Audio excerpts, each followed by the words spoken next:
গল্প উপন্যাসে গ্রাম বাংলার দরিদ্র জীবনে এই কলমির শাকের ঝোল দিয়ে ভাত খেয়ে জীবন অতিবাহিত হতো, এটা বহুবার পড়েছি। কিন্তু বাস্তবেও যে এই শাকের ঝোল রান্না করা যায় এটা জানতাম না। বিয়ে হওয়ার পর শাশুড়ি মায়ের কাছে প্রথম খেয়েছিলাম এই শাক এভাবে। বিয়ের পর পর রান্নার দায়িত্ব ছিল তার উপরেই, তবে ছায়াসঙ্গী ছিলাম আমি। তার জন্ম, বেড়ে ওঠা, বিয়ে সবটাই বাংলাদেশে। মায়ের কাছে শুনতাম ওই দেশের বহু দরিদ্র পরিবারের এই শাক পাতা কুড়িয়ে কোনো মতে সেদ্ধ করে বেঁচে থাকার জীবনের কাহিনী।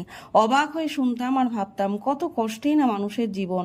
তবে সময় যতই পরিবর্তন ও আধুনিক হোক না কেন, এখনো এদেশের বহু মানুষ দুবেলা এই শাক ভাতটাও জোটাতে পারে না।